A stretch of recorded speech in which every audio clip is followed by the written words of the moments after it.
السلام عليكم ورحمة الله وبركاته. سوري وذا صاحب عيال maanta waxaan joognaa meesha la yiraahdo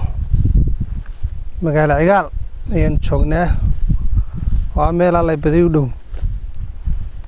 duleedka alla baday waxoogaa u jirta weeyaan waa alla baday u dhow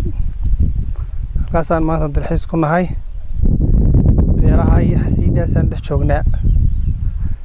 soo dhawaada saaxiibayaal aad iyo aad u mahadsantihiin channelka meel fiican baad gaarsiiseen si fiican baa kor ugu qaadeen meel wanaagsan baynu marayaa ka sii qayb qaata saaxiibayaal sii share gareeya like iyo subscribe saara aad iyo aad baan idinku mahadnaqayaa halkaasaan markaa maanta ku casuumanahay isha ku hayo muuqaal aad iyo aad u qurux badan baan ka soo samayn doonaa halkana waa nagu xasiidii dubanaynaa oo markaa niman deegaankeedana ay xasiidii noogu dubayaan oo xasiid fara badan aan halkan ku dubanayno isla markaana aan u geyn doonaa asxaabtii kale iyaguna nala socday baan u geyn doonaa xasiidiina laba qaab baa loo dubayaa qaabkeenu naqaanay inta galka laga saaro loo dubi jiray iyo qaab kale oo cusub oo nimankan deegaanku ay sheegeen oo iyadoo galkeedii ku jirta oo inta galka qaybo ka mida laga saaro qaybo lagu soo reebayo ayaa iyadiina la dubayaa isla markaana ay noqonaysaa sidii xasiidoo kale ay dubmaysaa oo markaa ay noqonaysaa xasiid macaan oo iyaduna la magaranaysaa la cuni karo iyo dabkii iyo wixii gubay lahayn ما شاء الله.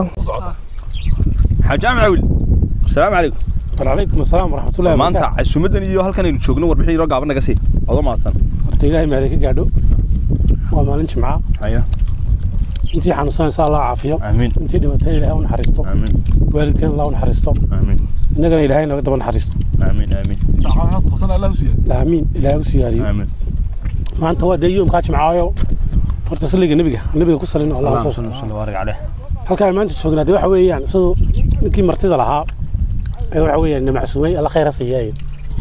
Sultan Xasan winoo sheegay waxa la yiraahdaa magarasa magaalada aan joogno magaalo ciyaal baa la yiraahdaa xagana xidhinta loo jirto wax yar aan fogeyno 7 kilomitir 8 kilomitir Sultan Xasan ku aan yaraan ka dhaxgalay waa ninkii mucaarka naga saxalka Sultanku nin walba ninkiisa Sultan anaga Sultanka iyaga imka lama joogay neef yar buu noo gowracayaa kiiba ku maqan yahay marka waxa weeyaan macsuumadu wadiga aadan u arkaya waa nimco ku aadiyaad halkan waxa inoo ku qolan orgiyar baa inoo ku qolan haya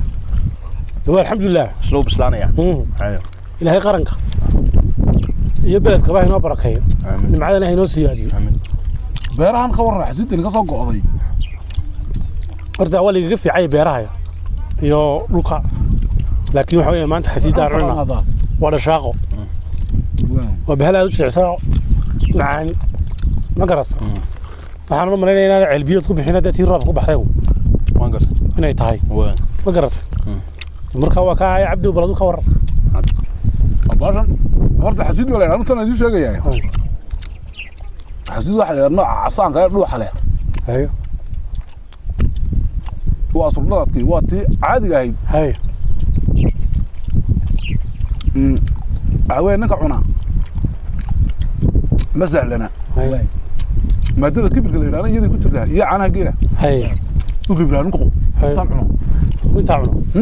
هاي عن يا ويا مرة تأكل إذا كان مانت إن مجالات يكون نقطان واسكو هو بدل مجالات مثل شراء مثل مجرد خور مرة هاي الماضي رجعنتينا كان ترى هذا سكرين ويد على الضباط تاني هذيك ماها هاي ما قرأت بعدنا ورك كهنة وليس ما نسيت ما استفاد جعل راح استفاد وليس يسيب الجلوري بروفايل كجلوري قد حسن أو إحنا بخران وربحين حاجة قاعدة هذه أدوات ما صنتها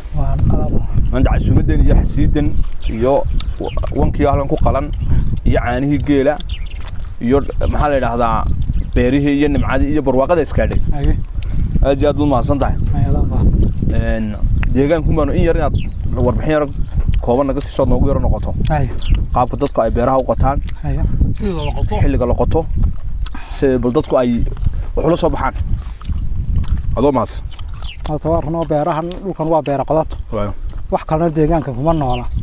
dadku wuxuu leeyahay dhowr yar sac oo ka listay iyo beerta wuxuu ilaahay uga soo saaro markuu roobka u horeeyo intuna daadan ayaa shina awaara la yiraahdaa dhulka lagu sii seediya beerta waa la iska sii casaynaya waa lagu sii daadinaya marka roobku galana ilaahay ka soo saaro ay leeyihiin ilaahay baa nimcadiisa ku bada ilaahay dusha kaga shubo inbay ku nool yihiin ilaahayna waa qafuur raxiim wadiga arkaya dhulkiisa ugu shubay ducadana way wadaan waka aad baad ma xasan tahay dhulkan xoolaha ugu badan ee lagu dhaqdaa waxa ugu badan lo iyo waxa ku soo yarxiga waa midhar geela ariguna isagu waa fara ku tirisba aad buu u yaryahay oo imka wadarka soo inta deegaanayna soo soconay meel uu arig daaqay kuma soo marin laakiin midhar halaa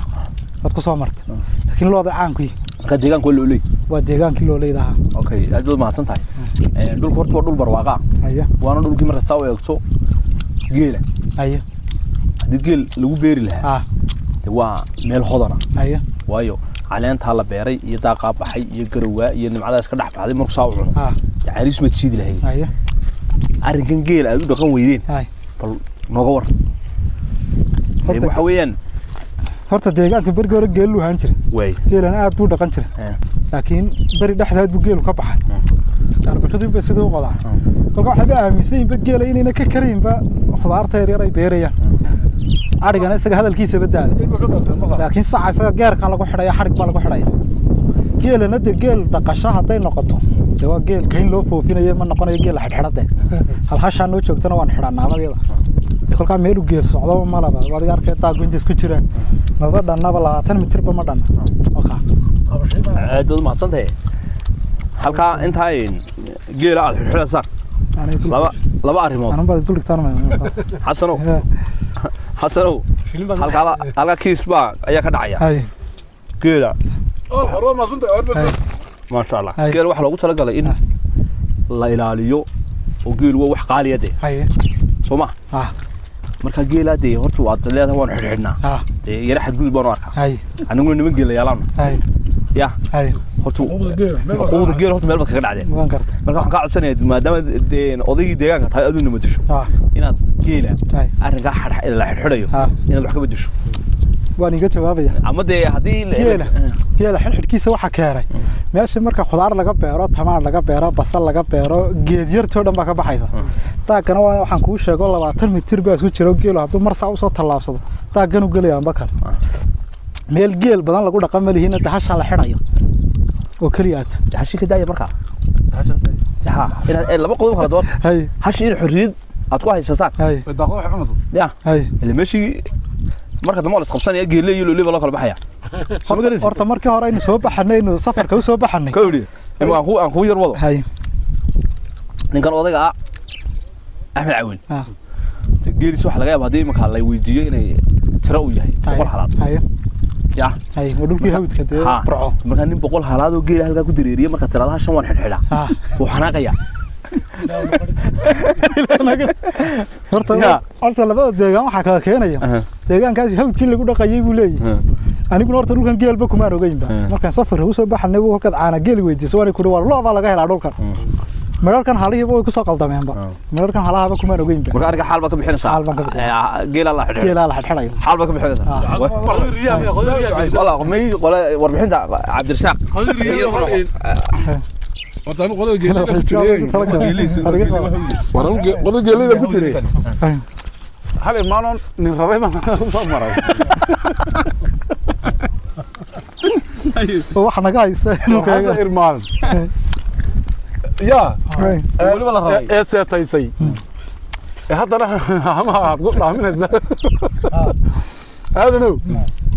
هذا أكله هذا يجي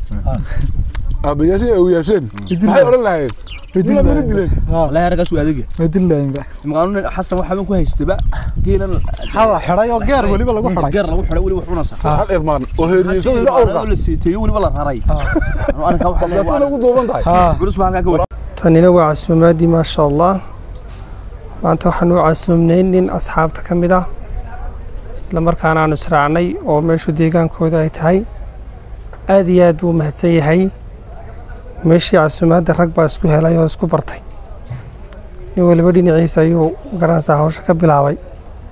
laakiin rag baa ka soo baxay meesha ma sha Allah ayaa ka soo baxay